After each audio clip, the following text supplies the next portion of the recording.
हर हर महादेव। जय महाकाल। स्वागत है आपका कहानी मंगल चैनल पर। आप देख रहे हैं आपका अपना चैनल कहानी मंगल। क्या आप जानते हैं कि कुछ घर सिर्फ ईंट पत्थरों से नहीं बल्कि अधूरी चीखों और खौफनाक शापों से बने होते हैं।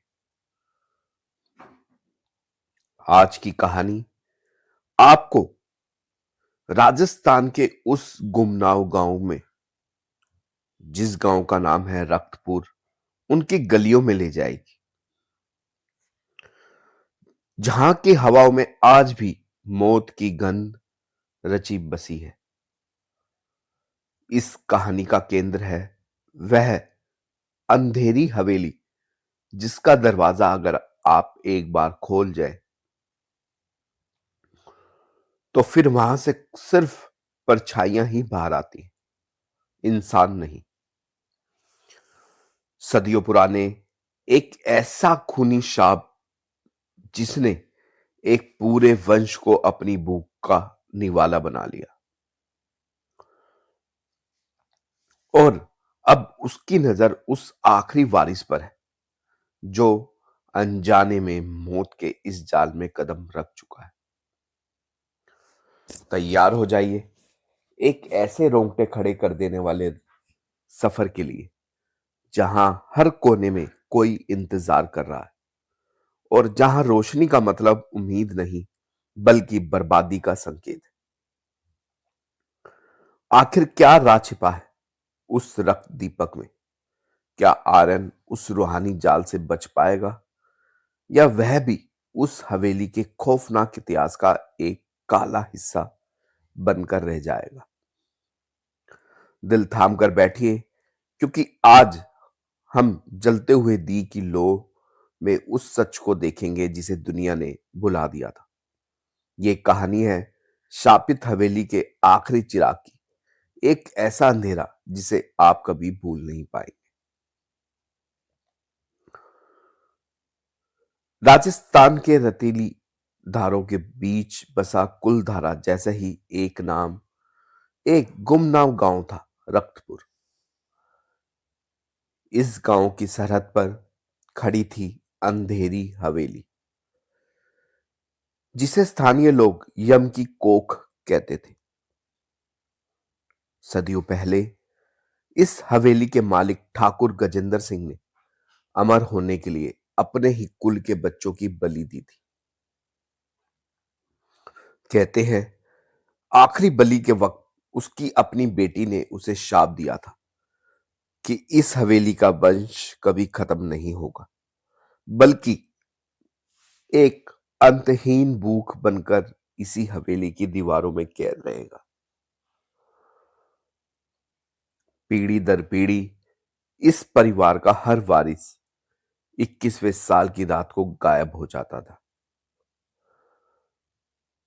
अब बचा था सिर्फ एक अर्जुन। अर्जुन शहर में पला बड़ा था और इन बातों को अंधविश्वास मानता था। जब उसे पता चला कि उसके पुरखों की करोड़ों की संपत्ति उस हवेली में दबी है, तो वह अपने 3 दोस्तों समीर, सानिया और कबीर के साथ वहां पहुंच गया। गांव वालों ने उन्हें रोकने की बहुत कोशिश की। बूढ़े सरपंच ने हाथ जोड़कर कहा, बेटा, वह हवेली चिराग मांगती है, रोशनी नहीं। वहां मत जाओ। पर आर्यन के सिर पर खून और दौलत का जुनून सवार था। जैसे ही उन्होंने हवेली के भारी लकड़ी के दरवाजे को धक्का दिया, पूरे जंगल में सन्नाटा छा गया, मानो परिंदों ने भी अपनी सांसें रोक ली हो। अंदर का मंजर भयानक था। दीवारों पर इंसानी चमड़ी के पर्दे लटक रहे थे और हवा में सड़े हुए मांस की गंध थी। जैसे जैसे रात गहराने लगी, अजीबोगरीब घटनाएं शुरू हुई। सानिया को लगा कि कोई उसके बालों के पीछे से खींच रहा है, बालों को पीछे से खींच रहा है। लेकिन जब उसने मुड़कर देखा तो वहां सिर्फ एक पुरानी धूल भरी पेंटिंग थी जिसकी आंखें उसे देख रही थी। अचानक कबीर गायब हो गया। उसकी चीख हवेली के तय खाने से आई। लेकिन जब तक वे वहां पहुंचे, वहां सिर्फ कबीर का कैमरा पड़ा था जिसमें रिकॉर्डिंग चालू थी। वीडियो में दिखा कि कबीर को कोई अदृश्य ताकत नहीं बल्कि खुद उसकी अपनी परछाई ने दीवार के अंदर खींच लिया था। डर के मारे समीर और सानिया भागने लगे, लेकिन हवेली के दरवाजे अब दीवार बन चुके थे। आर्यन को महसूस हुआ कि उसके शरीर में कुछ बदल रहा है। उसके नाखून काले और नुकीले होने लगे। तभी उसे तय खाने के एक गुप्त कमरे में रक्त दीपक मिला, वही आखिरी चिराग। वहां एक बूढ़ी औरत बैठी थी।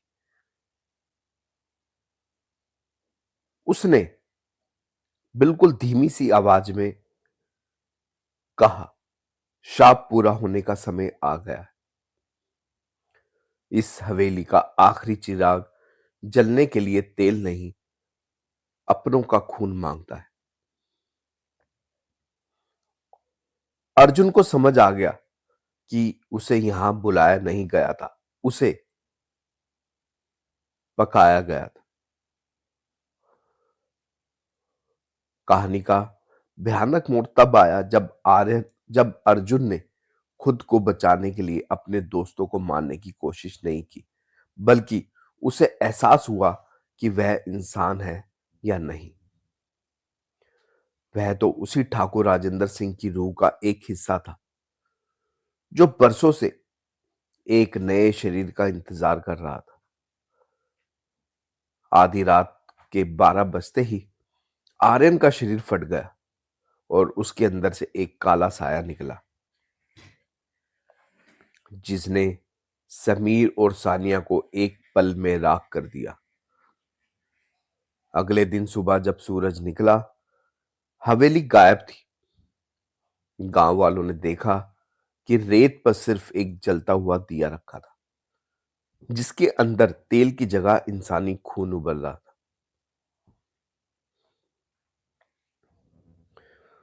रक्तपुर का वह आखिरी चिराग अब भी जल रहा है, किसी नए मुसाफिर के इंतजार में। तो यह था उस आखिरी चिराग का खौफनाक अंत, जिसने ना सिर्फ आर्यन के वजूद को मिटा दिया बल्कि यह भी साबित कर दिया कि कुछ शाप वक्त के साथ खत्म नहीं होते बल्कि और भी ज्यादा भूखे हो जाते हैं। रक्तपुर की वह हवेली आज भी वहीं कहीं उन रतीले धारों में छिपी है जो शायद अब भी किसी ऐसे शख्स की तलाश में है जो अंधेरे में रास्ता भटक जाए। याद रखिएगा, हर चमकती चीज सोना नहीं होती और जलता हुआ दिया रोशनी देने के लिए नहीं होता। कुछ चिराग सिर्फ अंधेरे को बुलाने के लिए जलाए जाते हैं। अगर आज की इस दास्तान ने आपकी रातों की नींद उड़ाई है तो इस वीडियो को लाइक जरूर करें। पर जाने से पहले एक सवाल खुद से पूछिएगा, क्या आपके आसपास भी कोई ऐसी पुरानी जगह है जिसे देखकर आपकी रूह कांप जाती है? अपनी राय कमेंट्स में जरूर बताएं। अगर आप ऐसी ही रोंगटे खड़े देने वाली कहानियों के शौकीन हैं तो चैनल को सब्सक्राइब करना ना भूलें और उस बेल आइकन को दबा दें ताकि अगली खौफनाक कहानी सबसे पहले आप तक पहुंच सके। संभल कर रहिएगा, क्योंकि अंधेरा कभी अकेला नहीं होता। मिलते हैं अगली डरावनी दास्तान में। तब तक के लिए अलविदा।